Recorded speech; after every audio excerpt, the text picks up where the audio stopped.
Sarah Elizabeth Dawson fell to her knees in the dust outside a stranger's fence. 40 miles of walking had destroyed her boots. 3 days without real food had hollowed her stomach. 8 years of marriage had ended with one word from her husband's mouth, barren. She pressed her forehead against the wooden post and whispered to no one, "Just let me die here." But the gate creaked open. A man's shadow fell across her broken body. And the voice that spoke next would tear apart everything she believed about herself. Before we continue this journey together, I'd love for you to subscribe to this channel and follow Sarah's story until the very end. And please leave a comment telling me which city you're watching from. I want to see how far this story has traveled across the world. Now let us begin. The summer of 1878 had turned Texas into a furnace. Sarah Dawson had been walking since dawn. Her feet bled through what remained of her stockings. The carpet bag hanging from her wrist contained everything she still owned in this world. 2 dresses, a Bible her mother gave her, 14 cents. She stopped at the edge of a fence line and gripped the wooden post to keep from falling. Just a little further, she told herself, just to the next town. But her legs would not move. The sun pressed down like a hand trying to push her into the earth. She had not eaten since yesterday morning, a half biscuit stolen from a church charity basket while no one was looking. Stolen. She had become a thief now, too. Sarah let go of the post. Her knees buckled. She hit the ground hard, dust rising around her like a cloud. She did not try to stand again. "Lord," she whispered, "if you're done with me, just take me now. I ain't got nothing left to give." The gate beside her creaked. Sarah lifted her head. A man stood there, tall and broad-shouldered, a rifle resting easy in his hands. His eyes were dark and careful, scanning her the way a person scans a horizon for trouble. "You alive?" he asked. "Barely." He did not smile. "Can you stand?" "I don't know." He set the rifle against the fence post and walked toward her. His boot stopped a foot away. He crouched down, bringing his face level with hers. "What's your name?" "Sarah. Sarah Dawson." "Where you coming from, Sarah Dawson?" "Missouri. By way of everywhere else." He studied her for a long moment. She saw the questions forming behind his eyes. Why was she alone? Where was her family? What had driven a woman to walk herself half to death across open country in July? He did not ask any of them. "Can you eat?" he said instead. Sarah almost laughed. "I can try." He stood and offered his hand. She took it. His grip was rough but steady, the hands of a man who had spent his life working. He pulled her up like she weighed nothing. "My name's Jacob McAllister," he said. "Most folks call me Jake." "Thank you, Mr. McAllister."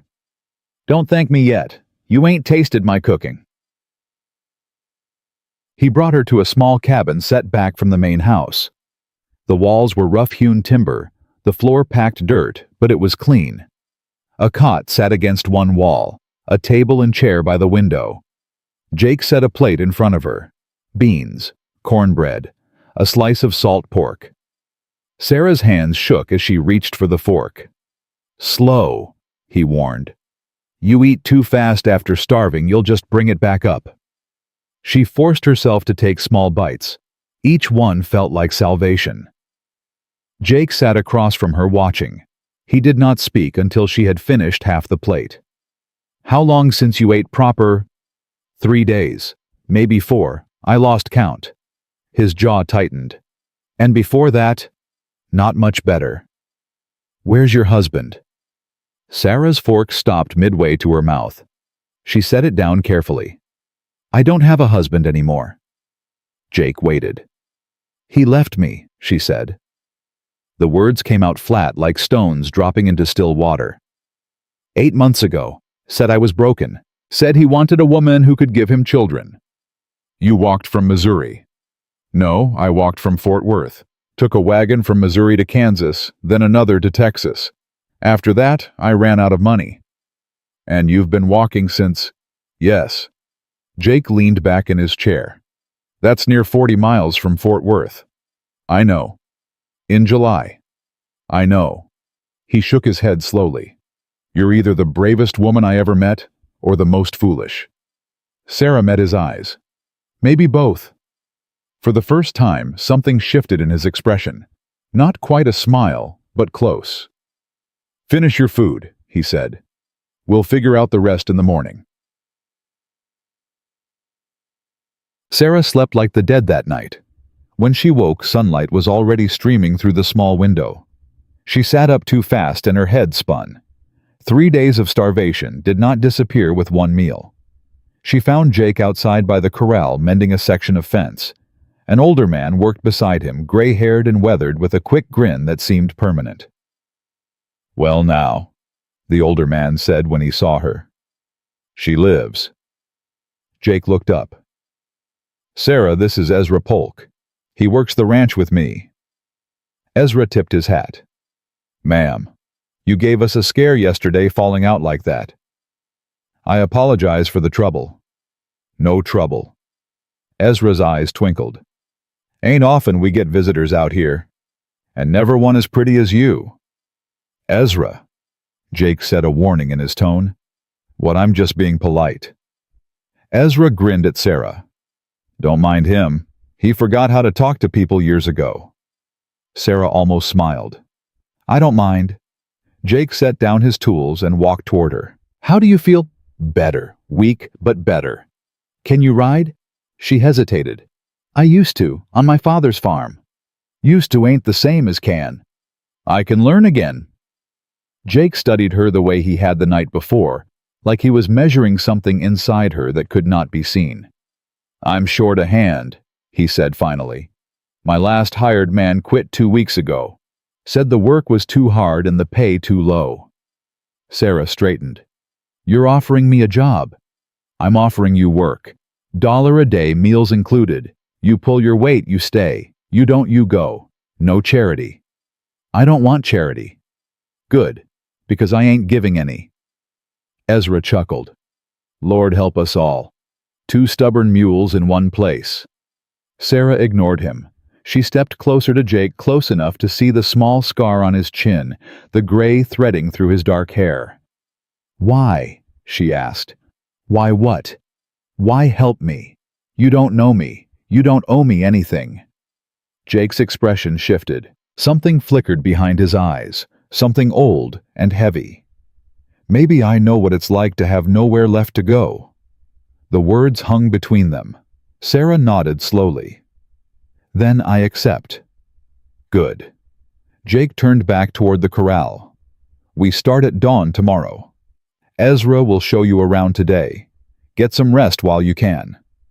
He walked away without looking back. Ezra moved to stand beside her. "Don't take it personal," he said quietly. "He ain't been good with people since..." "Since what?" Ezra's grin faded. "That ain't my story to tell. But I'll say this much. That man's got more ghosts than a graveyard. And every one of them he put there himself." The ranch was smaller than Sarah expected. A main house weathered but solid. A barn that needed repairs. 2 corrals, one for horses and one for the small herd of cattle that grazed in the pasture beyond. Ezra walked her through the property, pointing out landmarks and explaining the daily routine. "We got maybe 60 head right now," he said. "Jake's been building the herd slow, wants to do it right, not fast."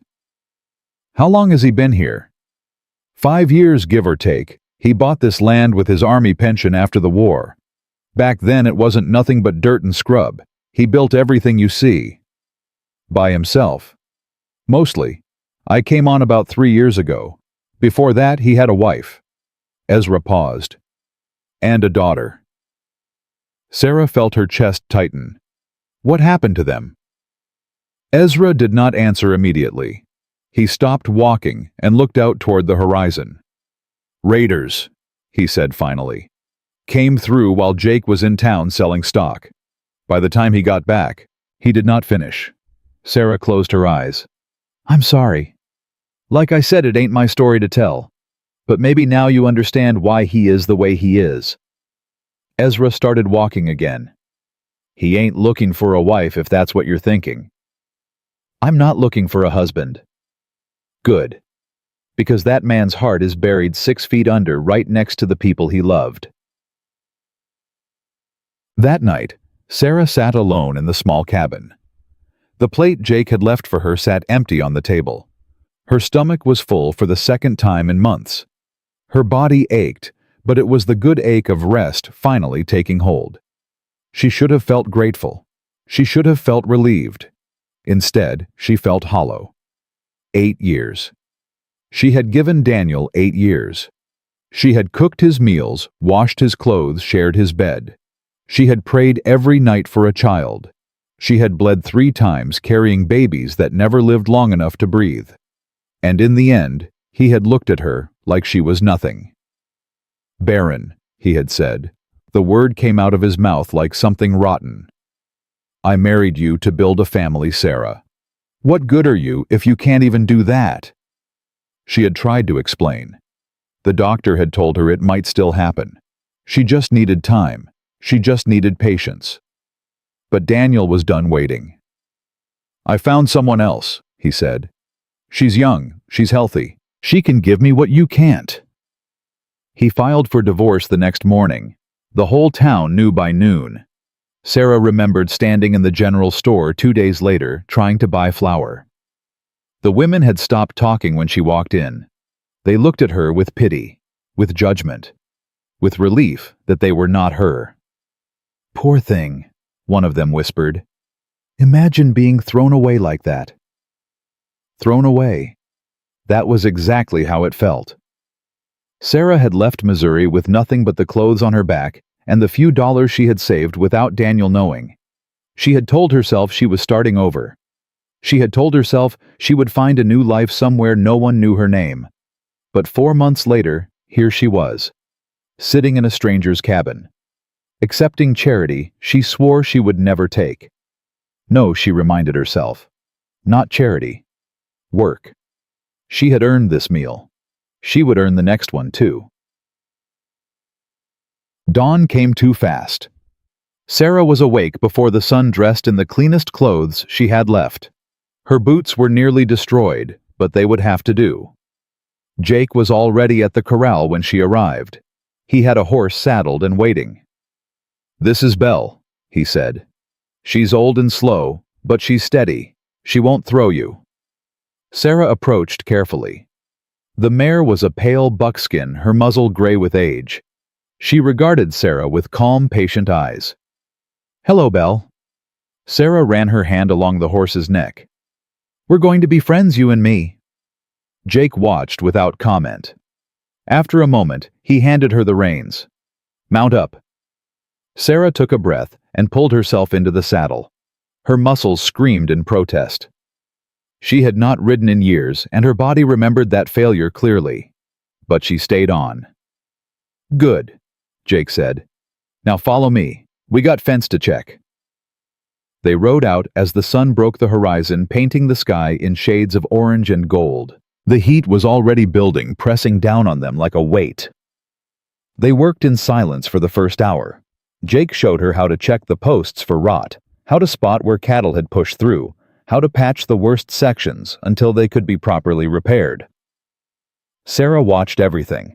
She asked questions when she did not understand. She did not complain when the wire cut her palms or the sun made her dizzy. By mid-morning, Jake stopped and handed her a canteen. Drink. She obeyed. You're doing well, he said. It was not a compliment exactly, more like a statement of fact. But Sarah felt it warm something inside her anyway. Thank you. Don't thank me. Thank yourself. He took the canteen back. Most people would have given up by now. I'm not most people. No.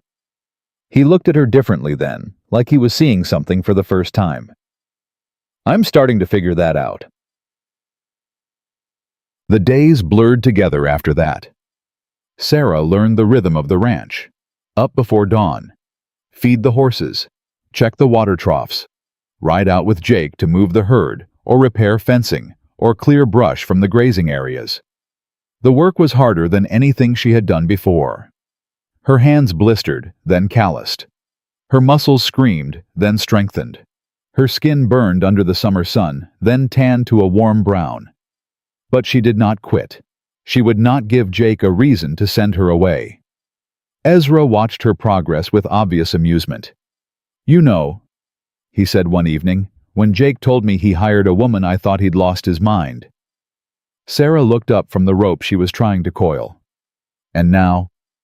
"Now I think maybe he's smarter than I gave him credit for." Ezra grinned. "You work harder than the last 3 hands combined, and you don't complain half as much." "I've got nothing to complain about." "Everybody's got something to complain about. They just choose not to." Sarah shrugged. "I've had worse." Ezra's grin faded slightly. "I reckon you have." 2 weeks passed. Sarah had settled into her work like she had always belonged there. She still slept in the small cabin, still ate her meals alone more often than not. But the distance between her and Jake had begun to narrow. He spoke to her more now. Not conversations exactly, but comments, observations, small exchanges that felt like trust being built one word at a time. "You handle Belle well," he said one morning. "She's patient with me." Horses sense who deserves patience. She wouldn't tolerate you if you weren't worth it. Sarah did not know how to respond to that. She focused on tightening the saddle strap instead. That afternoon, Ezra rode out to check the north pasture, leaving Sarah and Jake alone. They worked side by side in silence, clearing a stretch of fence that had been damaged by a fallen tree. The work was hard, the heat brutal. Sweat soaked through Sarah's shirt and plastered her hair to her neck. Jake handed her the canteen without being asked. "How long were you married?" he asked suddenly. Sarah nearly dropped the water. 8 years. "Long time?" "Felt longer?"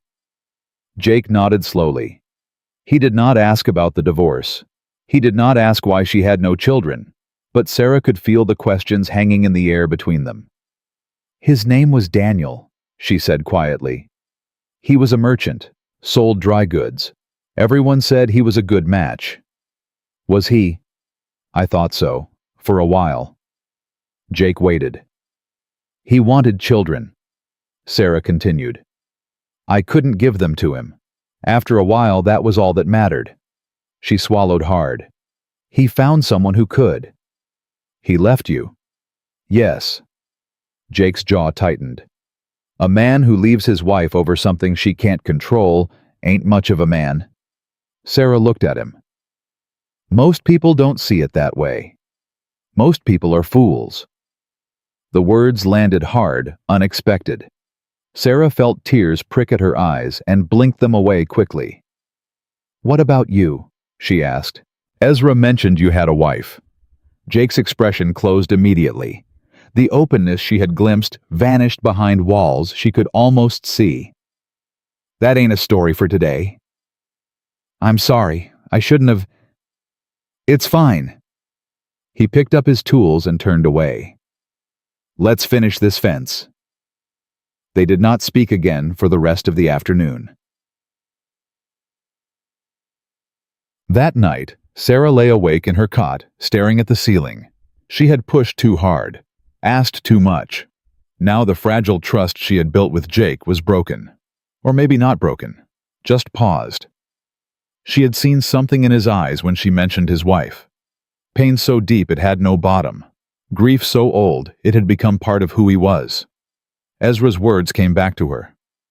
"That man's heart is buried 6 feet under." Maybe so. But Sarah had learned something else today, too. Jake McAllister was not the cold, distant man he pretended to be. Beneath the silence and the walls, there was someone who still knew how to feel. He had called Daniel a fool. He had defended her without being asked. He had seen something in her that no one else had bothered to look for. Sarah closed her eyes. For the first time in months, she allowed herself a dangerous thought. Maybe she was not worthless after all. The next morning, everything changed. Sarah was at the water trough when she heard horses approaching. Not the steady rhythm of Jake or Ezra returning from the fields. Something faster, more purposeful. She straightened and shaded her eyes against the rising sun. 3 riders approached the ranch. Their horses were well fed, their clothes expensive. The man in front sat tall in his saddle, a black hat shading a face that smiled too wide. Jake emerged from the barn, rifle in hand. "Crawford," he said. The name came out like a curse. The man in the black hat tipped his brim. "Morning, McAllister. Lovely day, isn't it? What do you want?" "Same thing I always want, to make you a fair offer for this land." "And I'm giving you the same answer. It ain't for sale." Crawford's smile did not waver. "Now, Jake, we both know this drought is hitting you hard. Water's running low. Your herd's getting thin. How long before you can't feed them anymore?" "That ain't your concern." "But it is." Crawford leaned forward in his saddle. "I'm trying to help you, friend. Sell now while your land is still worth something. Wait too long, and it won't be worth the dirt it's sitting on." "I said no." Crawford's eyes moved past Jake. They landed on Sarah. His smile changed. Something cold slid into it. "Well now," he said softly. "Who might this be?" Jake stepped between them. "She works for me. That's all you need to know." "A woman working the ranch?" Crawford laughed. "Times are changing indeed." He tipped his hat toward Sarah. "Pleasure to meet you, ma'am. I'm Silas Crawford. I own most of the land around here."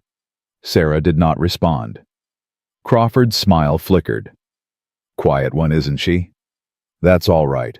I appreciate a woman who knows her place." "Get off my property," Jake said. His voice was low now, dangerous. Crawford held up both hands in mock surrender. "Easy, friend. I'm going." He gathered his reins and turned his horse. "But think about my offer. The drought's only getting worse, and accidents happen on ranches all the time." He rode away, his men following behind. Jake stood perfectly still until they disappeared over the ridge. Then he turned to Sarah. "Stay away from that man," he said. "Whatever happens, stay away from him." "Who is he?" "Someone who takes what he wants, and doesn't care who gets hurt in the process." Sarah felt a chill despite the summer heat. "Jake," she said quietly. "What did he mean about accidents?" Jake's grip tightened on his rifle. "It means the drought ain't the only thing we got to worry about anymore." 3 days passed without rain. The creek that ran through Jake's property had slowed to a trickle.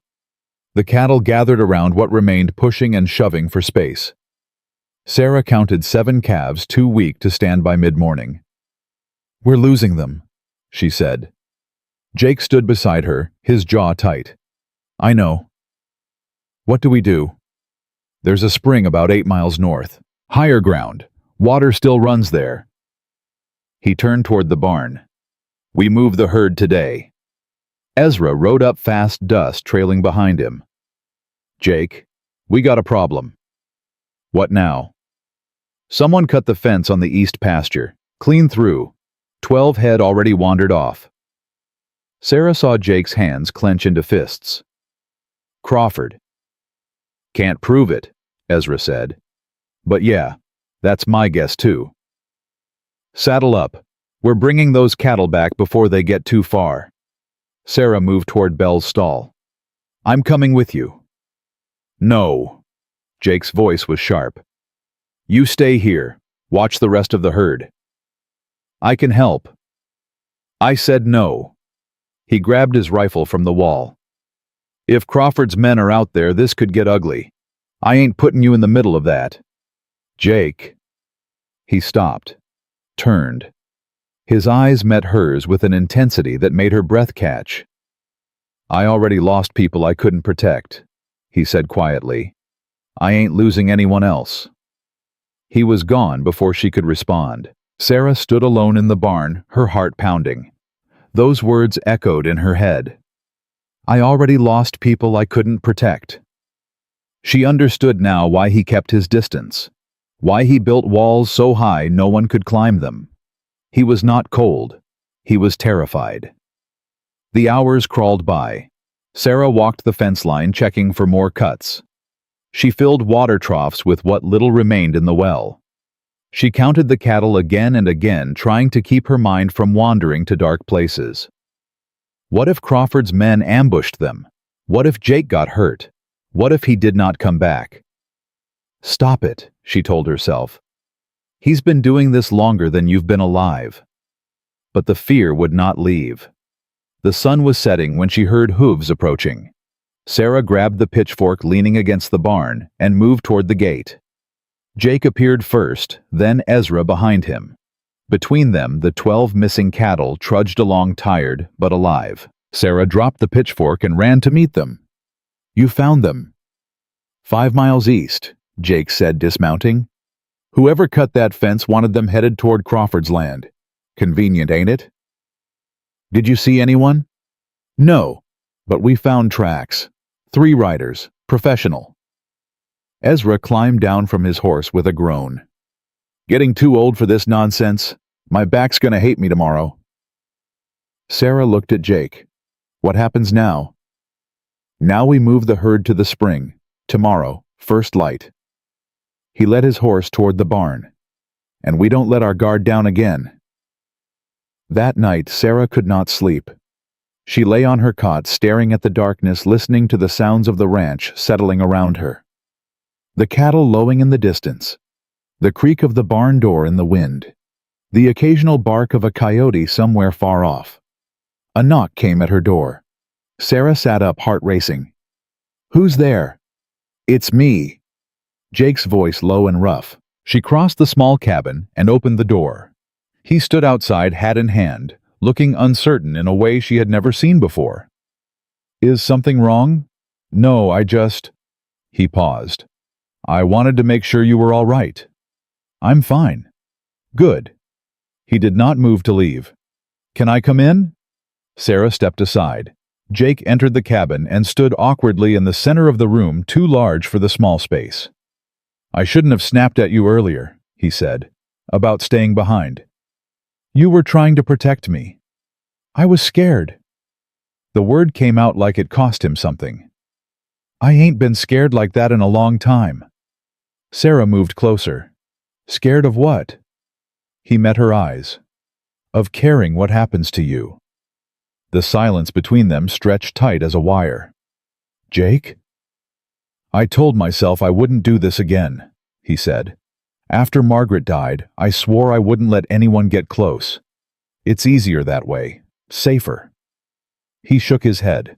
But then you showed up at my gate half dead, too stubborn to quit, and I couldn't. Couldn't what? Couldn't look away. Sarah's throat tightened. I'm not asking you for anything. I know. That's what scares me more. He stepped toward her, close enough that she could feel the heat of him, smell the dust and leather and sweat of a long day's work. Tell me to go, he said. Tell me this is a mistake and I'll walk out that door and never speak of it again. Sarah looked up at him. This man who had saved her life, who had given her work when no one else would, who saw value in her when the whole world had declared her worthless. I can't tell you that, she whispered. Why not? Because I'd be lying. Jake exhaled slowly. His hand rose, hesitated, then gently brushed a strand of hair from her face. We should get some sleep, he said. Long day tomorrow. Yeah. She did not step back. We should. Neither of them moved. Finally, Jake pulled away. He walked to the door and paused with his hand on the frame. Sarah. Yes. I'm glad you didn't die at my gate. She almost laughed. Me too. He left without another word. But something had shifted between them. Something that could not be undone. The drive to the spring began before sunrise. 60 head of cattle moved slow and reluctant through the summer heat. Sarah rode the left flank on Bell, watching for strays. Jake took point. Ezra brought up the rear, his voice carrying across the herd as he urged the stragglers forward. By noon, the temperature had climbed past 100 degrees. Sarah's shirt clung to her back with sweat. Her lips cracked from the dry air. Every breath felt like swallowing dust. Hold up, Jake called. The herd stopped near a cluster of rocks that provided thin shade. Sarah dismounted and led Belle toward the others. How much further? She asked. 4 miles, maybe 5. Jake handed her the canteen. Drink. She took a long swallow and handed it back. The cattle won't make it without water. They'll make it. They're tougher than they look. Ezra rode up, his face grim. Jake, riders coming, from the west. Sarah turned. 3 figures approached on horseback, moving fast. Even at a distance, she recognized the man in front. Crawford. Jake's hand moved to his rifle. Stay behind me. Jake, I mean it. Behind me. Crawford pulled up 20 feet away, that same cold smile on his face. His men flanked him on either side, hands resting on their pistols. Well, well, Crawford said. Moving the herd, are we smart? That creek's gonna be bone dry by week's end. This ain't your land, Jake said. You got no business here. I got business everywhere, McAllister. That's what happens when you own half the county. Crawford's eyes drifted to Sarah. I see you're still keeping that woman around. Interesting choice. Watch your mouth. Oh, I meant no offense. Crawford's smile widened. In fact, I've been asking around about her. Sarah Dawson, isn't it from Missouri? Sarah felt her blood turn cold. Seems she's got quite a story, Crawford continued. Divorced, barren, run out of town like a stray dog. He clicked his tongue. You sure know how to pick them, Jake. Jake moved so fast, Sarah barely saw it. One moment he was standing still. The next, he had crossed the distance to Crawford and grabbed him by the collar, yanking him half out of the saddle. Say one more word about her, Jake growled. One more word, and I'll put you in the ground. Crawford's men reached for their guns.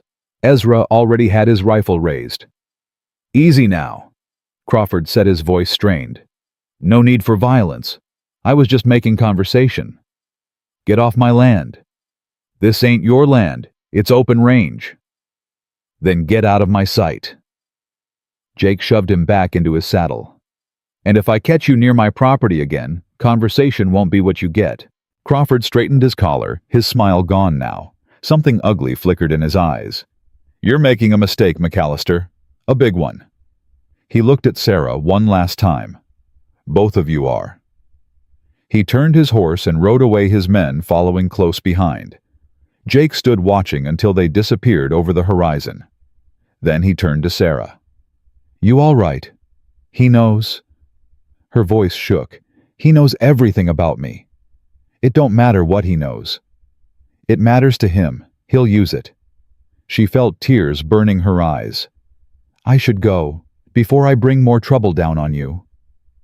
Jake crossed to her in 3 steps. He gripped her shoulders, forcing her to look at him. Listen to me, he said. You ain't bringing trouble. Crawford was coming for this land long before you showed up. He wants what I built, and he don't care who he destroys to get it. But, no, you're staying. You hear me? His grip tightened. I lost my family because I wasn't here to protect them. I ain't making that mistake again. You're staying, and Crawford can go to hell. Sarah stared at him. Why do you care so much? Because you're worth caring about. The words came out fierce, almost angry. Because you rode 40 miles on broken feet rather than give up. Because you work harder than anyone I know and never ask for thanks. Because when you look at me, you don't see a broken man. You see someone who might still be worth something. He released her shoulders and stepped back, breathing hard. That's why I care. The silence stretched between them. Sarah wiped her eyes with the back of her hand. Jake? What? Thank you. He shook his head. Don't thank me. We ain't out of this yet. They reached the spring by late afternoon. The water ran clear and cold from a rocky outcrop, pooling into a small basin before trickling away into the parched earth. The cattle crowded forward, drinking desperately. Sarah watched them with relief flooding through her. They made it, she said. Most of them. Ezra's voice was quiet. He pointed toward the back of the herd. Lost 2 on the way, Heat got them. Sarah saw the bodies, then two young steers lying motionless where they had fallen. Her heart sank.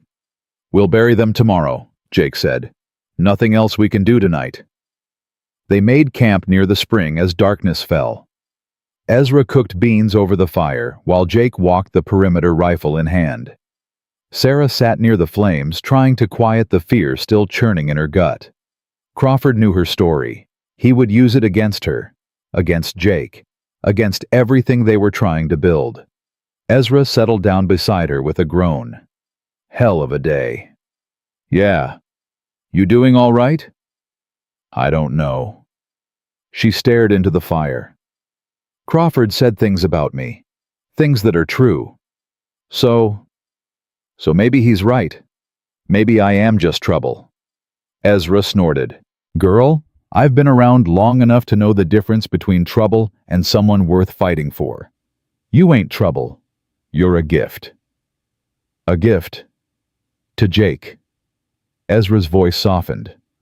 "I've watched that man walk through life like a ghost for 5 years, going through the motions, never smiling, never hoping. Then you showed up and something changed. I didn't do anything. You survived. You kept going when anyone else would have quit." Ezra looked at her. "That takes a kind of strength most people don't understand. Jake understands it. That's why he can't look away from you." Sarah did not know what to say. Ezra stood with another groan. "I'm gonna get some sleep. You should too. Tomorrow's gonna be another long one." He walked toward his bedroll, leaving Sarah alone with the fire and her thoughts. Jake returned an hour later. He sat down across from her, the flames casting shadows across his face. "All clear," he said. "For now." "Jake." "Yeah. Tell me about Margaret." He went very still. For a long moment, Sarah thought he would refuse. Then he let out a slow breath and began to speak. "We met in Tennessee," he said quietly. "After the war. I was broken in ways I couldn't name, and she saw through all of it. She didn't try to fix me. She just stayed." "You loved her." "More than I knew how to say." His voice cracked. "We came out here to start fresh. Built this place together. Had a daughter. Lily. She was 4 years old when—" He stopped. His hands clenched in his lap. "You don't have to tell me," Sarah said. "I want to." He looked up at her. "I want you to know who I was, who I still am." "Then tell me." Jake took a breath. "Raiders came while I was in town, 3 of them. They took everything. Money, horses, and when Margaret tried to stop them—" He could not finish. Sarah moved without thinking. She crossed to his side of the fire and sat beside him close enough that their shoulders touched. "I found them," Jake said. "A week later. Tracked them across 2 counties. His jaw tightened. "I did what needed doing." "Good." He looked at her sharply. "You don't think less of me." "Why would I?" "They killed your family. They deserved what they got." "Some folks wouldn't see it that way." "I'm not some folks." Jake stared at her for a long moment. Then something in his expression shifted. The walls she had seen him build so carefully began to crumble. "No," he said softly. "You're not." He reached for her hand. His fingers closed around hers, rough and warm. "I don't know what this is," he said. "Between us. I don't know where it goes." "Neither do I." "But I know I don't want you to leave." Sarah squeezed his hand. "Then I won't." They sat together in the firelight, 2 broken people holding on to each other against the darkness. And for the first time in longer than either could remember, the future did not feel so empty. The sound of gunfire shattered the silence. Jake was on his feet before Sarah could blink, rifle in hand. Ezra scrambled from his bedroll, pistol drawn. "The herd!" Jake shouted. "They're hitting the herd!" Sarah grabbed the rifle Ezra had given her and ran after them. The cattle were scattering in the darkness, panicked by the shots.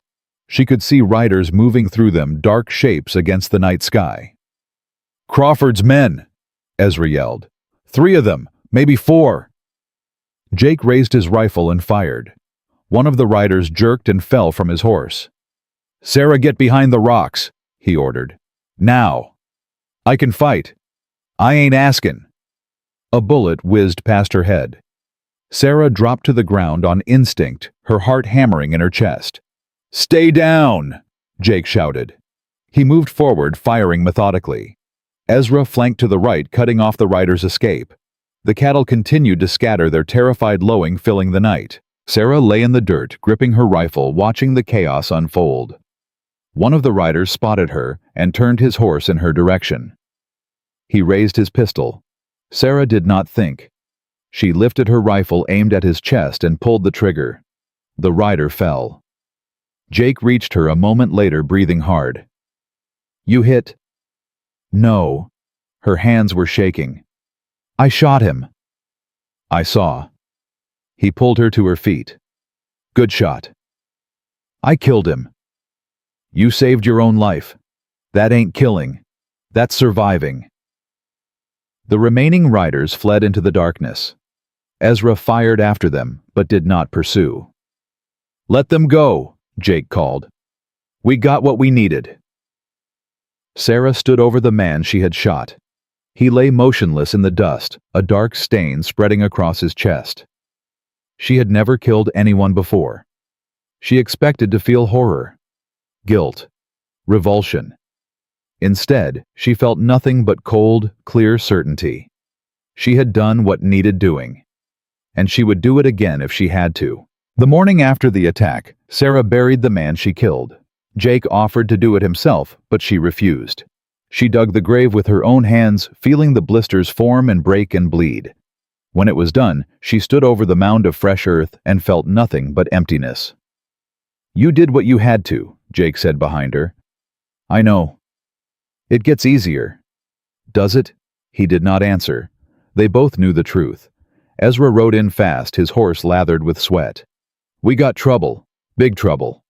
"What now?" "Crawford's in San Angelo. He's talking to the sheriff, saying we murdered his men in cold blood." Sarah's stomach dropped. "That's a lie." "Don't matter if it's a lie. He's got money. Money talks louder than truth." Ezra dismounted, his face grim. "Sheriff's riding out here by noon. Wants to talk to both of you." Jake's jaw tightened. "Let him come. We got nothing to hide." "Jake, you don't understand. Crawford's claiming Sarah ain't who she says she is. Says she's a wanted woman from Missouri. Says there's a warrant out for her arrest." Sarah felt the ground shift beneath her feet. "That's not true. I know it ain't true," Ezra cut in. "But Crawford's got papers, official-looking ones. The sheriff's gonna have to take you in." "Over my dead body," Jake said. "That might be exactly what Crawford wants." Sarah grabbed Jake's arm. "You can't fight the law, not for me." "Watch me." "Jake, listen to me." She forced him to face her. "If you resist, they'll kill you. Crawford wins. Everything you built, everything you've worked for, gone." "I don't care about any of that." "I do." Her voice cracked. "I care about you. And I ain't gonna let you throw your life away because of me." Jake stared at her. Something raw and desperate flickered in his eyes. "Then what do you want me to do? Just let them take you?" "Yes." "No." "Jake." "I said no." He pulled away from her grip. "I already lost everyone I loved because I wasn't there. I ain't losing you too." The words hung in the air. Sarah felt tears burning her eyes. "You love me." Jake went very still. He looked at her like he had not meant to say it, like the words had escaped against his will. "Yeah," he said finally. "I reckon I do." Sarah wanted to laugh. She wanted to cry. She wanted to grab him and never let go. Instead, she said, "Then trust me. Please, let me handle this." "How?" "I don't know yet, but I'll figure it out." She touched his face, her palm rough against his stubbled cheek. "I survived a husband who threw me away. I survived 40 miles of walking on broken feet. I can survive this too." Jake closed his eyes. When he opened them, the fight had drained from his face. "If they hurt you." They won't. If Crawford touches you, then you can kill him. I won't stop you. Something dark and fierce crossed his expression. I'll hold you to that. The sheriff arrived 2 hours later. His name was Tom Garrett, a weathered man in his 50s with a star pinned to his vest and tired eyes that had seen too much. He rode alone, which told Sarah something about his character. A man in Crawford's pocket would have brought deputies. McAllister, he said, dismounting. Ma'am? Sheriff? Jake kept his hand near his pistol. I hear you got business with us. I do. Garrett pulled a folded paper from his coat. Crawford filed a complaint. Says you killed 2 of his men last night. His men attacked us, shot at us first. We defended ourselves. He says different. He's lying. Garrett sighed. I figured as much. Crawford lies like most men breathe. He looked at Sarah. But he also filed this. He handed her the paper. Sarah unfolded it with trembling hands. It was a wanted poster. Her face stared back at her, sketched in rough charcoal. The name beneath it read, Sarah Elizabeth Dawson. The crime listed was theft. I never stole anything, she whispered. That may be true, ma'am, but this warrant comes from Missouri. It's got a judge's signature on it. Garrett's voice was not unkind. I got no choice but to take you in. This is Crawford's doing, Jake said. He forged that paper, paid someone off. Maybe, but I can't prove that. And until I can, the law is the law. Sarah felt the world closing in around her. She had run so far, fought so hard, and it was all about to end in a jail cell. Wait. She looked up at Garrett. What exactly am I accused of stealing? Says here you took $200 from a Mr. Daniel Dawson of Jefferson City. Sarah laughed. It came out sharp and bitter. Daniel Dawson is my ex-husband. That money was mine. I saved it from years of work. He took everything else when he divorced me. I took what was left. You got proof of that. I got my word. Your word ain't gonna hold up against a signed warrant, ma'am. Jake stepped forward. How much time do we have? Garrett frowned. What do you mean, before you take her in? How much time? Crawford's expecting me back by sundown. If I don't have her by then, he'll send his own men. Then give us until sundown. To do what? To prove she's innocent. Jake's voice hardened. You know Crawford's dirty sheriff. You know he's been trying to run me off my land for years. This ain't about justice. It's about revenge. Garrett studied him for a long moment. Something shifted in his tired eyes. You really care about this woman. More than I got words for. And you're willing to stake your ranch on her being honest. I'm willing to stake my life. Garrett let out a long breath. He folded the warrant and tucked it back in his coat. Sundown, he said. Not a minute later. You bring me proof that this warrant is forged and I'll tear it up myself. You don't. I'm taking her in. And if Crawford's men come before then, I can't help you. We don't need your help, Jake said. Just your word. You got it. The sheriff mounted his horse and rode away without looking back. Sarah turned to Jake. How are we going to prove anything by sundown? We're not. His jaw was set. We're going to make Crawford confess. Ezra nearly choked on his coffee. You want to do what? Crawford forged that warrant. He paid someone in Missouri to write it up. We make him admit it in front of witnesses and this whole thing falls apart. And how exactly do you plan to make a man like Crawford confess to anything? By giving him something he wants more than my land. Sarah understood immediately. Me. Jake nodded. He's been looking at you since the first day he saw you. He wants to break you, humiliate you, use your past against you. His eyes met hers. We let him think he's winning. Jake, that's dangerous. Everything's dangerous right now. This is the only play we got. Ezra shook his head. Crawford ain't stupid. He'll see through this. Not if we do it right. Jake turned to Sarah. I need you to ride into town. Find Crawford. Tell him you're done fighting. Tell him you'll leave with him willingly if he drops the charges against me. You want me to offer myself to him? I want you to make him think you're offering yourself. Big difference. And then what? Then I'll be waiting, with witnesses. Jake's expression hardened. Crawford likes to gloat. He won't be able to resist bragging about how he fooled everyone. We just need to get him talking in front of the right people. Sarah's heart pounded. It was insane. It was reckless. It might get them both killed, but it was also the only chance they had. All right, she said. I'll do it. Sarah, don't. She cut him off. You asked me to trust you. Now I'm asking you to trust me. I can handle Crawford. I've handled worse. Jake stared at her. Then he crossed the distance between them and kissed her. It was not gentle. It was desperate, fierce, like he was trying to memorize the feel of her in case this was the last time. Sarah kissed him back with everything she had. When they broke apart, both of them were breathing hard. Come back to me, he said. I will.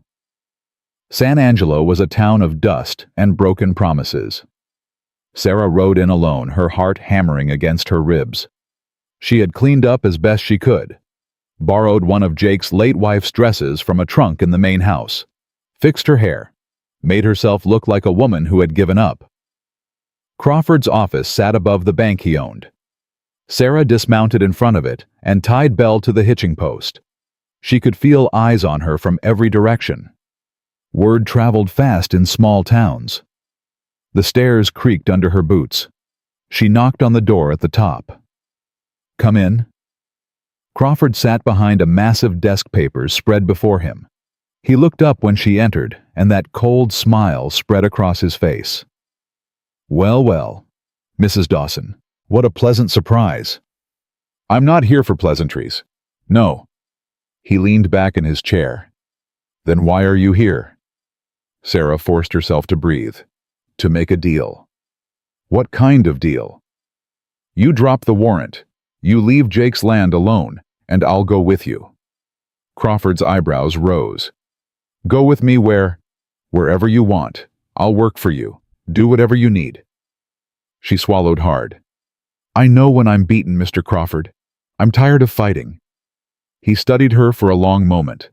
She could see the calculation behind his eyes, the suspicion, the greed. Why should I believe you? Because I got nothing left. Sarah let her voice crack. Jake's a good man, but he can't protect me from the law. That warrant means I'm going to prison, unless you make it go away. And what do I get in return? Whatever you want. Crawford stood slowly. He walked around the desk and stopped in front of her close enough that she could smell the pomade in his hair. You know, he said softly, I always wondered what your husband saw in you. A woman past her prime. No children, no prospects. His hand reached out and touched her chin, forcing her face up. But I'm starting to understand. Sarah fought the urge to recoil. Do we have a deal? Perhaps. He released her chin. But first I want to hear you admit something. Admit what? That you're worthless. His smile widened. That's what everyone back in Missouri said, wasn't it, worthless Sarah? Barren Sarah. The woman no one wanted. Sarah's hands clenched at her sides. Say it, Crawford pressed. Tell me you're nothing, and maybe I'll consider your offer. The words stuck in her throat. Everything inside her screamed against them. But Jake was counting on her. Their future depended on this moment. She forced the words out. I'm worthless. Crawford laughed. There. Was that so hard?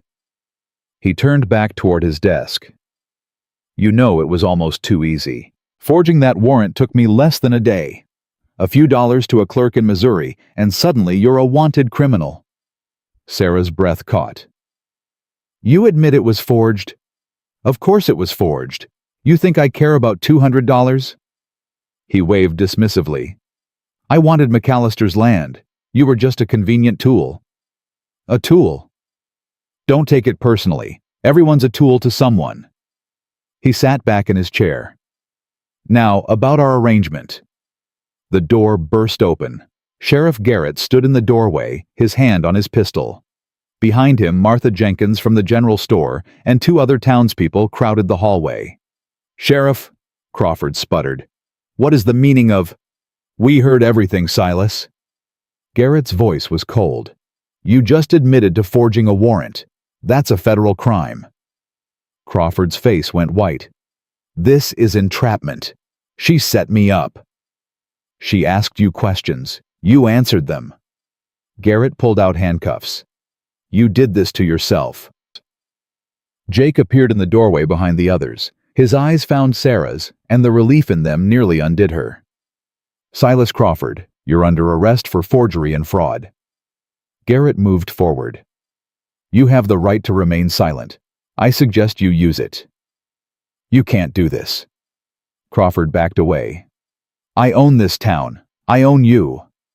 You don't own nothing anymore."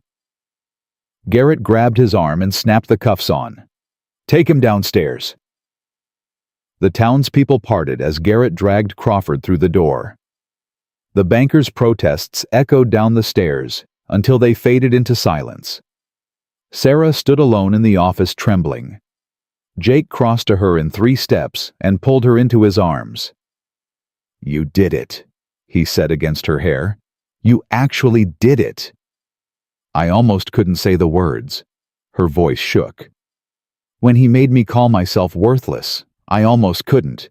But you did. You saved us both." "I didn't save anything. You came up with the plan. And you executed it." He pulled back to look at her. "Sarah, do you understand what just happened?" Crawford's finished. "His warrant is void. You're free." Free. The word hit her like a physical blow. She had been running for so long, fighting for so long, that she had forgotten what freedom felt like. "I'm free," she repeated. "You're free." The tears came then, hot and unstoppable. Sarah buried her face in Jake's chest and sobbed like she had not sobbed since the day Daniel threw her out.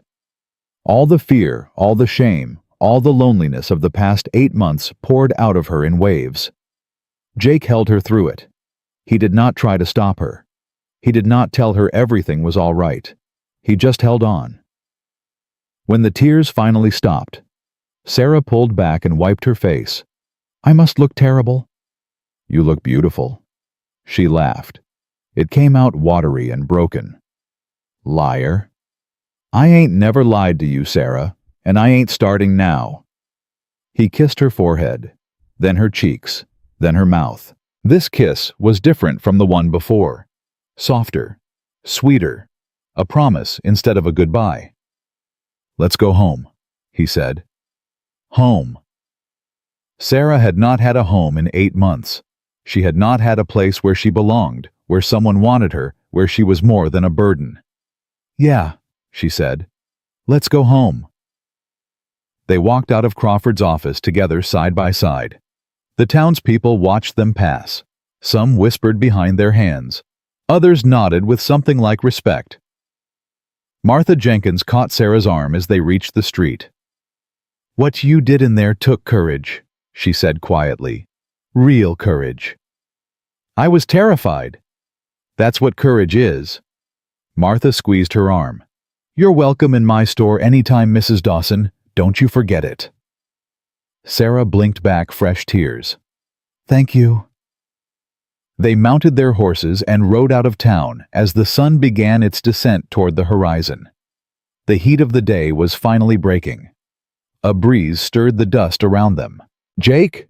Sarah said. "Yeah. What happens now?" He looked at her. "Whatever we want." "That's simple. That's simple." He reined his horse closer to hers. "Crawford's going to prison. His men scattered the moment they heard the news. The drought'll break eventually. And you—" He paused. "You can stay as long as you want." "What if I want to stay forever?" The question hung between them. Sarah's heart pounded as she waited for his answer. Jake smiled. It was the first real smile she had seen from him. It transformed his face, softened the hard lines, made him look younger. "Then I reckon you'd better learn to love this land," he said, "because I ain't ever leaving it. I already love it. The land, everything." His smile widened. He reached across the space between their horses and took her hand. "Good," he said, "because I ain't ever letting you go." They rode toward the ranch as the sun painted the sky in shades of gold and crimson. Behind them, the town of San Angelo grew smaller and smaller until it disappeared entirely. Ahead, the land stretched wide and open, full of possibility. And for the first time in longer than she could remember, Sarah Elizabeth Dawson was exactly where she belonged. The peace lasted 3 days. Sarah woke on the 4th morning to the sound of hoofbeats approaching fast. She threw off the blanket and grabbed the rifle Jake had given her, moving to the window of the small cabin. Jake was already outside, pistol drawn. A single rider approached. Not Crawford's men, something worse. The rider was a woman. She dismounted in front of the main house, her movements stiff with exhaustion.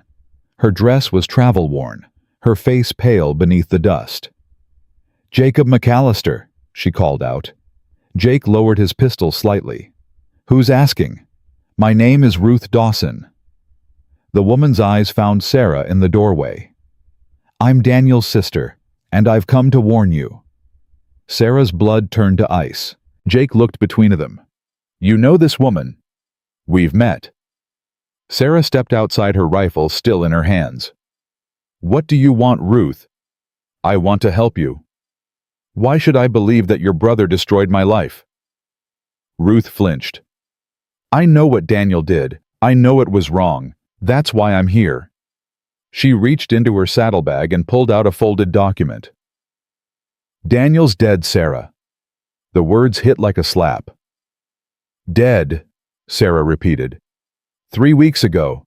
Fever took him." Ruth held out the paper. "Before he died, he wrote this. A confession. He admitted everything. The divorce, the lies he told about you, the money he stole from your savings." Sarah did not move to take it. Jake stepped forward. "What's the catch?" "No catch." Ruth's voice cracked. "Daniel was my brother and I loved him. But he was also a coward. He ruined Sarah's life because he couldn't admit the truth." "What truth?" Sarah asked. Ruth looked at her with something like grief. "He was the one who couldn't have children, not you. He knew for years. The doctor told him before you were ever married." Sarah felt the ground tilt beneath her feet. "That's not possible." "It's true." Ruth's eyes filled with tears. "He lied to you. He lied to everyone. He blamed you because he was too ashamed to admit his own failing." Jake caught Sarah's arm as her knees buckled. "Easy. I got you." "All those years." Sarah's voice came out broken. "All those years I blamed myself. I thought I was broken. I thought there was something wrong with me." There wasn't. Ruth stepped closer. "There was never anything wrong with you, Sarah. It was him. It was always him." The confession in Ruth's hand shook in the wind. Sarah reached out and took it. The words blurred through her tears, but she caught enough. Daniel's handwriting. His signature. A full admission of every lie he had told. "Why did he write this?" she whispered. "He was dying. He knew he was dying. And I think..." Ruth hesitated. "I think he finally felt ashamed." "Ashamed?" Sarah laughed, but there was no humor in it. "He should have felt ashamed 8 years ago. He should have felt ashamed every single day." "You're right. He should have."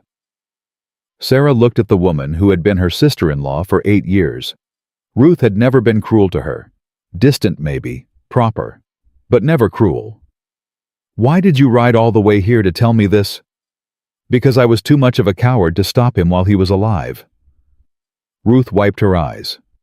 "The least I can do is set the record straight now that he's gone." Jake's hand tightened on Sarah's arm. "What do you want us to do with this?" "Whatever you want. Keep it. Burn it. Send it to every newspaper in Missouri." Ruth gathered her reins. "I've done what I came to do. The rest is up to you." "Wait." Sarah caught her arm. "Where will you go?" Back to Jefferson City. Daniel's widow needs help settling his affairs. His widow? Caroline. She's young, scared, and now she knows the truth too. Ruth's expression softened. She was just as much a victim as you were, Sarah. He lied to her the same way he lied to you. Sarah did not know how to feel about that. The woman who had replaced her, who had taken her place in Daniel's bed, was now a widow carrying the same burden of his lies. "Tell her I'm sorry," Sarah said. Ruth nodded. "I will." She mounted her horse and rode away without looking back. Sarah stood in the yard holding the confession, feeling the weight of 8 years of shame begin to lift from her shoulders. "Sarah." Jake's voice was gentle. "You all right?" "No." She turned to face him. "But I think I will be." He pulled her into his arms. She leaned against his chest, letting the tears come again. Different tears this time. Not grief, not shame, relief. "It wasn't me," she said against his shirt. "All this time I thought I was the reason we couldn't have children. I thought I was defective." "You ain't defective." "I know that now." She pulled back to look at him. "But I believed it for so long. I let it define me. I let it become the story I told myself." Stories can change. Can they? Jake cupped her face in his hands. "You changed mine." The kiss that followed was soft, tender, a healing thing. When they broke apart, Ezra was standing by the corral, pretending very hard not to watch. "Don't mind me," he called. "Just enjoying the show." "Shut up, Ezra." "Yes, ma'am." Sarah laughed despite herself. It was the first real laugh she had managed in days. The cattle drive to market began the following week. Jake had 60 head ready to sell. The spring had provided enough water and grazing to bring them back to health after the drought. With Crawford in jail and his men scattered, the road north was clear. "You sure you want to come?" Jake asked as Sarah saddled Belle. "Try to stop me." "Wouldn't dream of it." They moved the herd out at first light.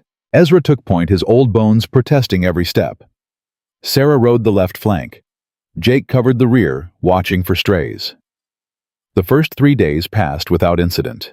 The cattle moved steady, the weather held, and Sarah found herself falling into a rhythm she had not known since childhood. "You're good at this," Jake said on the third night, passing her a plate of beans.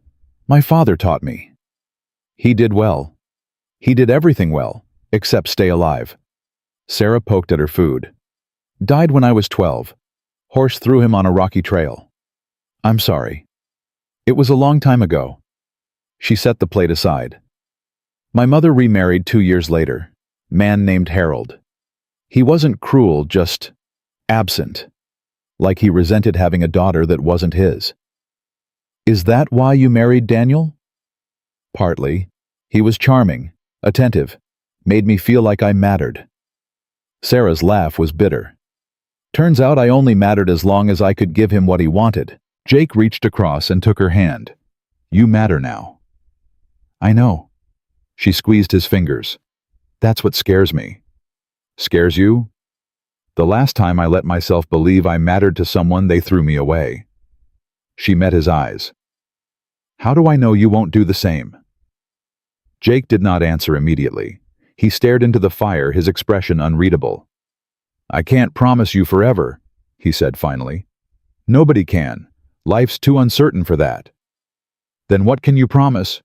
"Today, tomorrow, every day I got left in me." He looked at her. "That's all any of us have, Sarah. But I'm offering you mine." Sarah felt something crack open inside her chest. Not pain this time. Hope. "Then I'll take it," she said. On the 5th day, they reached the rail station at Abilene. The cattle buyer was a heavy-set man named Patterson, who counted twice and argued about price 3 times. Jake stood firm. Sarah watched the negotiation with growing admiration. $40 a head, Jake said. "That's my final offer. 35. Then we'll take our business elsewhere." Patterson sputtered. "You can't be serious." "Dead serious." Jake turned to leave. Come on, Sarah. We'll try the buyer in Dallas. Wait.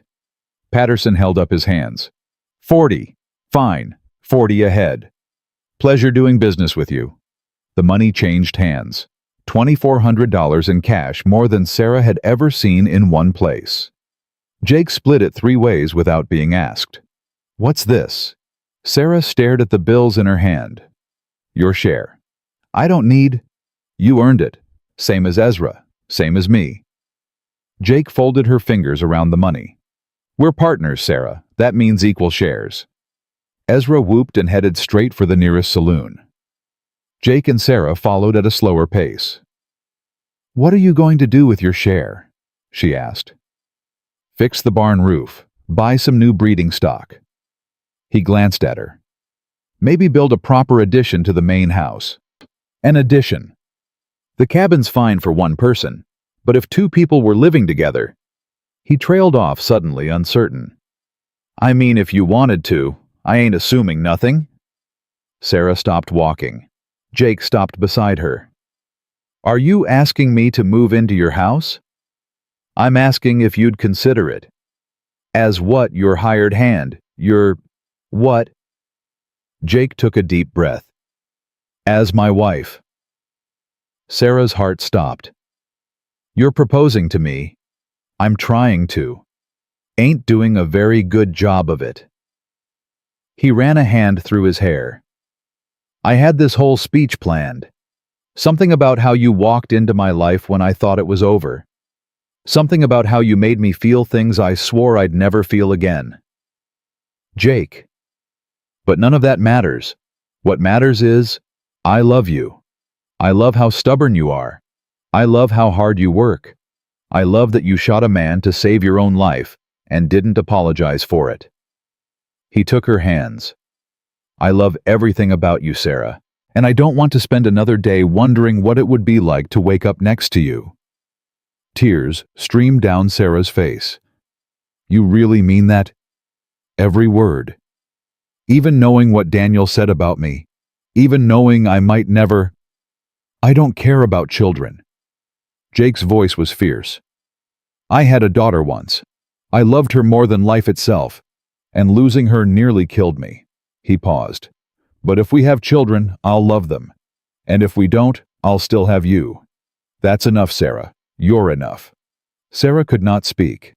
The words were trapped in her throat, blocked by years of being told she was not enough, would never be enough. Say something, Jake pleaded. Please. She threw her arms around his neck and kissed him. Right there in the middle of the street, in front of God and everybody. When she pulled back, Jake was grinning like a fool. I take it that's a yes. Yes. She laughed through her tears. Yes, you impossible man, yes. He kissed her again, deeper this time. More certain. Someone whistled from the saloon doorway. Sarah looked up to see Ezra raising a glass in their direction. About damn time, he shouted. They were married 3 days later. The preacher in Abilene was a practical man who did not ask too many questions. He performed the ceremony in his small church with Ezra as witness, and a handful of curious townspeople filling the pews. Sarah wore a dress she had bought that morning from the general store. Simple white cotton with blue embroidery at the collar. Nothing fancy. Nothing expensive. She had never felt more beautiful. Do you, Jacob McAllister, take this woman to be your lawfully wedded wife? I do. And do you, Sarah Elizabeth Dawson, take this man to be your lawfully wedded husband? Sarah looked at Jake. At this man who had taken her in when she had nowhere else to go. Who had given her work when she begged for scraps. Who had seen her at her worst and called her courageous. I do. Then by the power vested in me by the state of Texas, I pronounce you husband and wife. The preacher smiled. You may kiss the bride. Jake did not need to be told twice. Ezra cheered, the townspeople clapped. And somewhere in the back of the church, Sarah could have sworn she heard her mother's voice whispering, finally. They rode home as husband and wife. The ranch looked different now. Same fences, same barn, same cattle grazing in the pasture. But Sarah saw it through new eyes. This was her home now, not a place she was passing through, not a temporary refuge from the storm. Home. "I want to show you something," Jake said as they dismounted. He led her past the main house, past the corral, past the small cabin where she had spent her first weeks. Beyond it all, hidden by a grove of mesquite trees, stood 2 wooden crosses. Sarah understood immediately. "Margaret," she said softly, "and Lily. I come here sometimes, when I need to remember." Jake knelt between the crosses and touched the smaller one. "She would have been 9 this year." Sarah knelt beside him. "Tell me about her." "She had her mother's eyes, big and brown and full of questions." Jake's voice cracked. "She followed me everywhere, wanted to help with everything, drove me crazy sometimes." "She sounds wonderful." "She was." He wiped his face.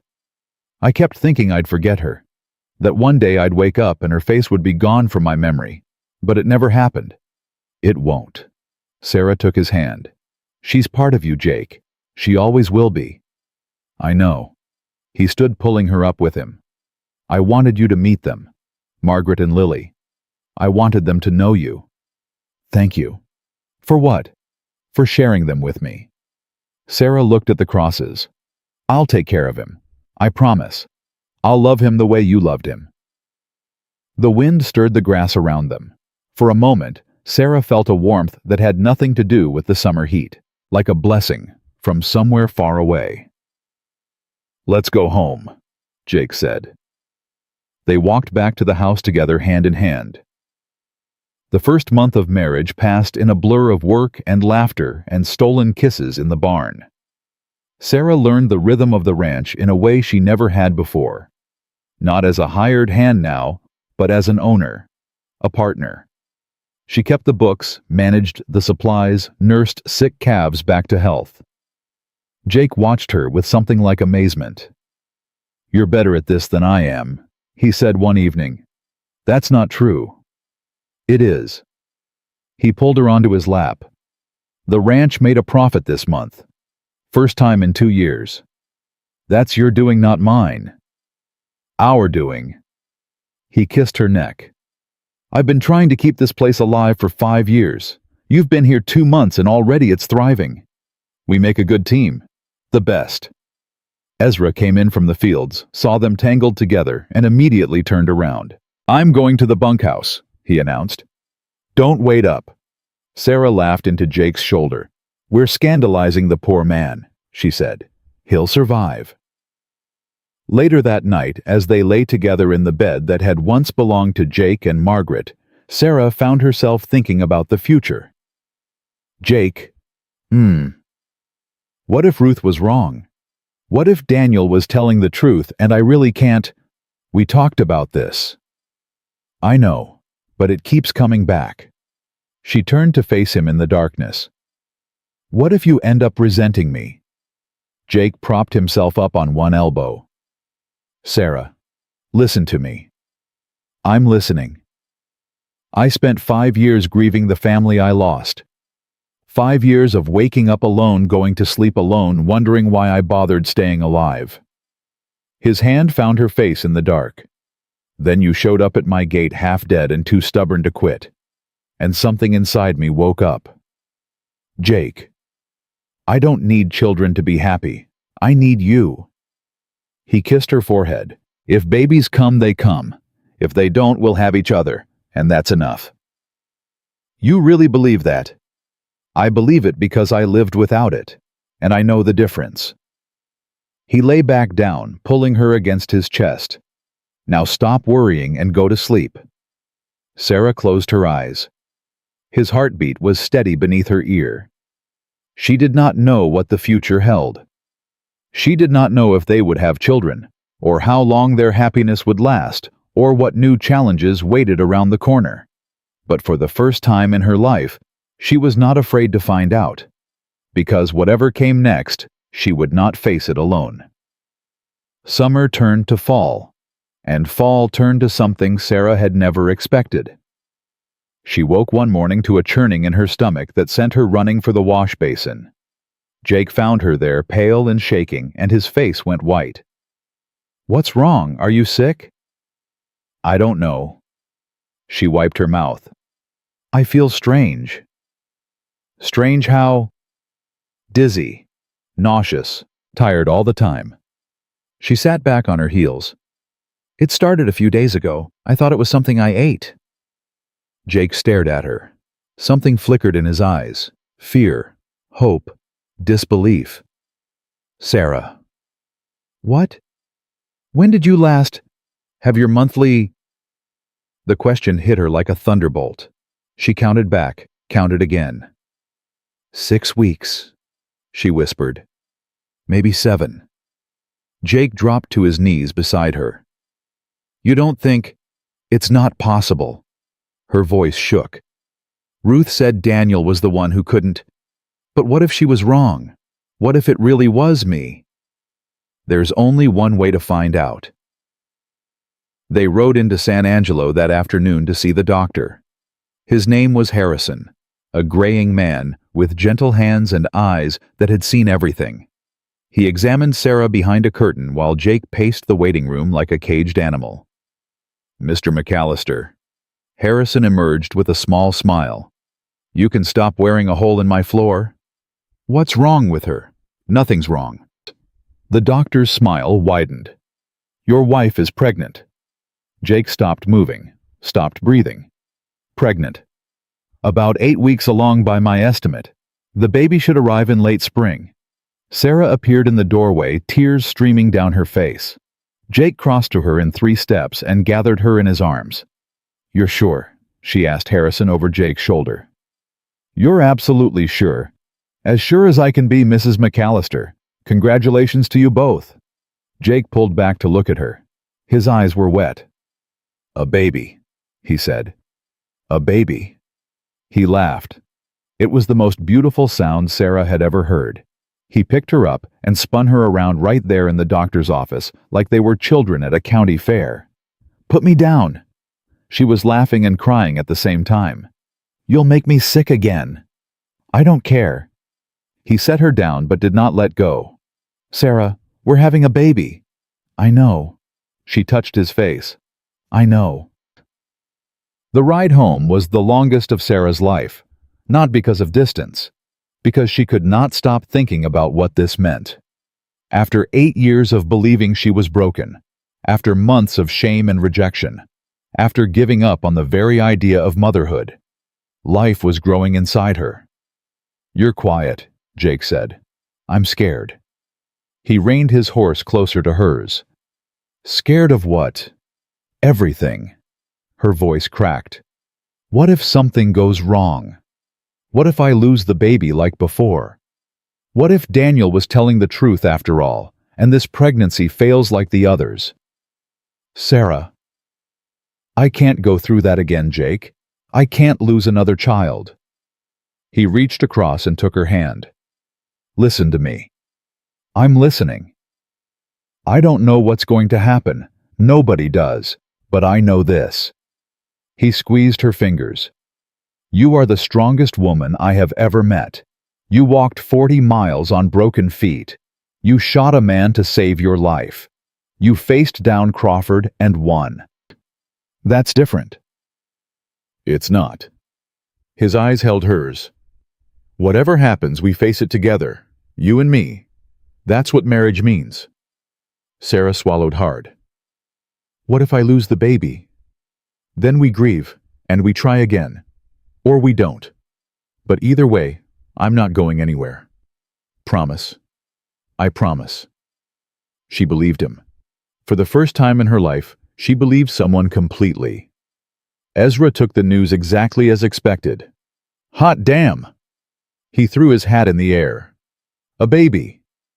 You're telling me there's gonna be a little McAllister running around this place?" "That's what we're telling you," Jake said. "Well, I'll be." Ezra grabbed Sarah's hands. "You're gonna be a mother. And you." He pointed at Jake. "You're gonna be a father again." Jake's expression flickered.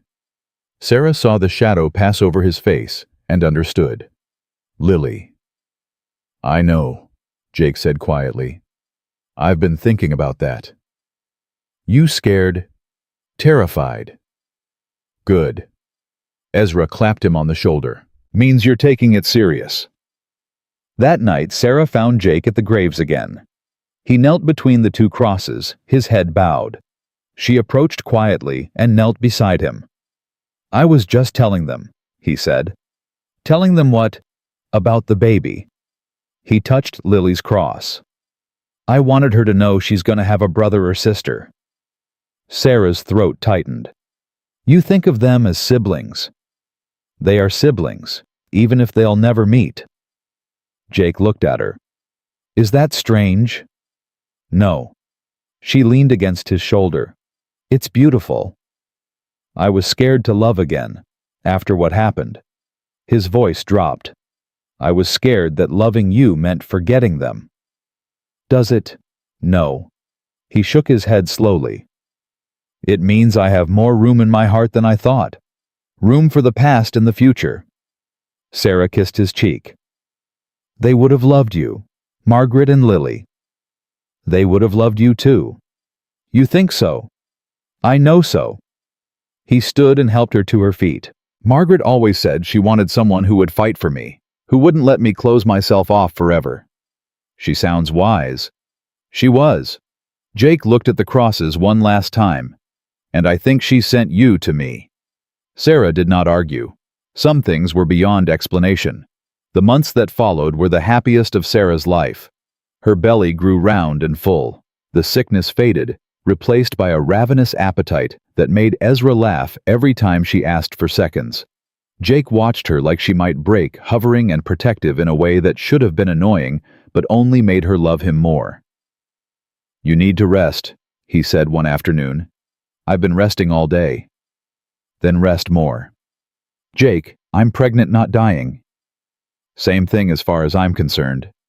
She threw a dish towel at his head. He caught it and grinned. "Fine," he said. "But if you lift anything heavier than a fork, I'm tying you to the bed."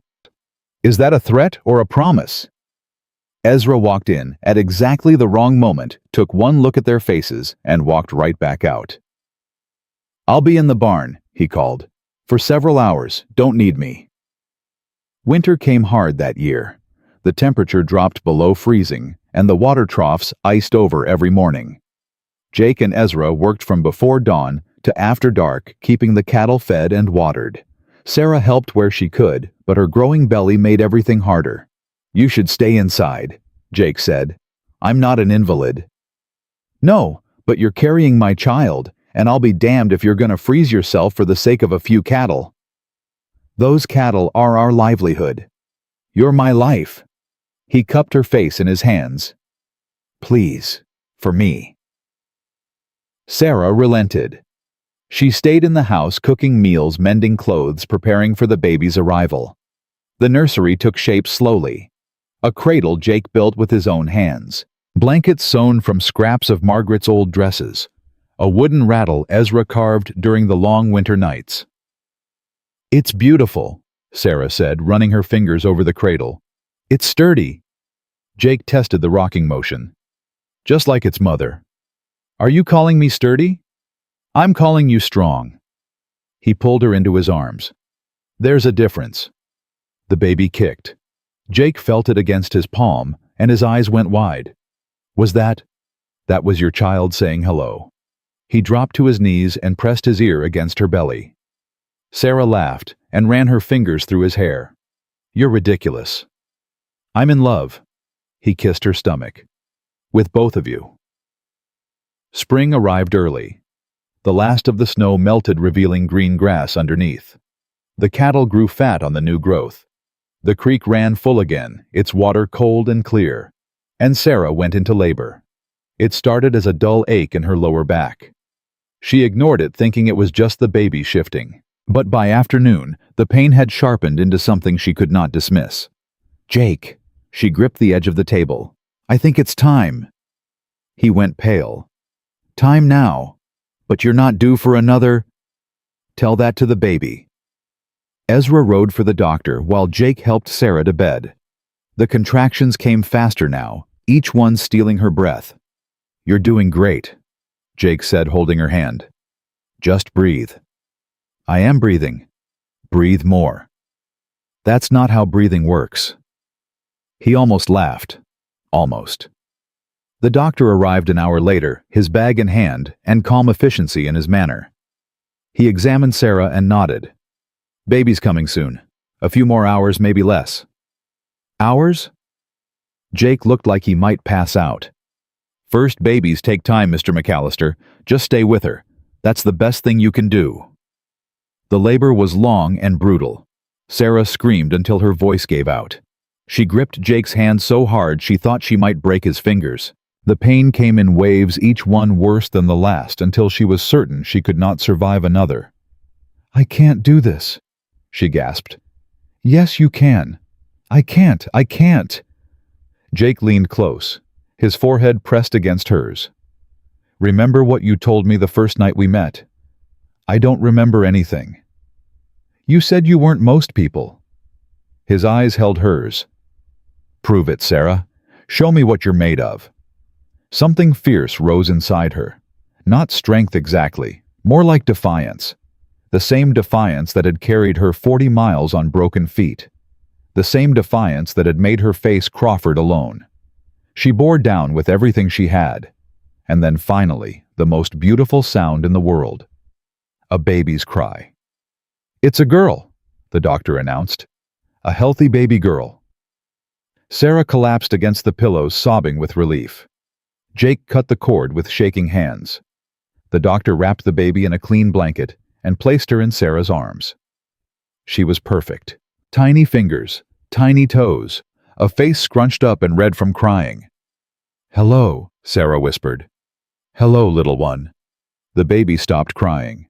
Her eyes opened unfocused and dark and seemed to find her mother's face. She's beautiful, Jake said, his voice breaking. Sarah, she's beautiful. She looks like you. No. He touched the baby's cheek with one finger. She looks like hope. They named her Grace. Grace Margaret McAllister, after Jake's first wife. Sarah had suggested it, and Jake had cried when she did. You sure? He asked. Margaret gave me you. The least I can do is give her this. Grace was a good baby. She slept through most nights, ate when she was hungry, and watched the world with curious dark eyes that reminded Sarah of her father. She's got your stubborn streak, Jake said one morning. She's 2 weeks old. How can she have a stubborn streak? She wouldn't let go of my finger for an hour last night. That's stubborn. That's love. Same thing coming from a McAllister. Sarah laughed and kissed him. The first year passed in a blur of sleepless nights and small miracles. Grace's first smile, her first laugh, her first tooth, which arrived with much screaming and very little sleep for anyone. I thought babies were supposed to be easy. Ezra grumbled, dark circles under his eyes. You can move back to the bunkhouse anytime, Sarah said, and miss all this, not a chance. He had become Uncle Ezra somewhere along the way. He carved toys for Grace, sang her off-key lullabies, and spoiled her with treats whenever Jake and Sarah were not looking. You're turning her into a monster, Jake said. I'm turning her into a McAllister. Same thing. On Grace's first birthday, they had a party. Martha Jenkins came from town with a cake she had baked herself. Sheriff Garrett stopped by with a stuffed horse for the baby. Even Ruth Dawson sent a package from Missouri, a silver rattle that had belonged to Daniel as a child.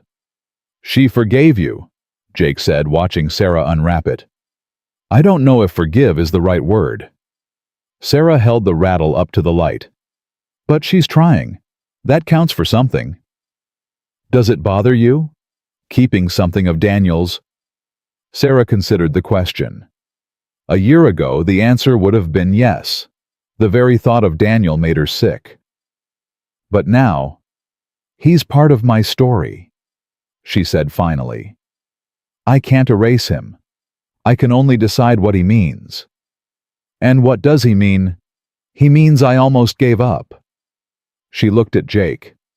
He means I almost believed I was worthless. But I didn't. I kept going. And I found you." Jake pulled her close.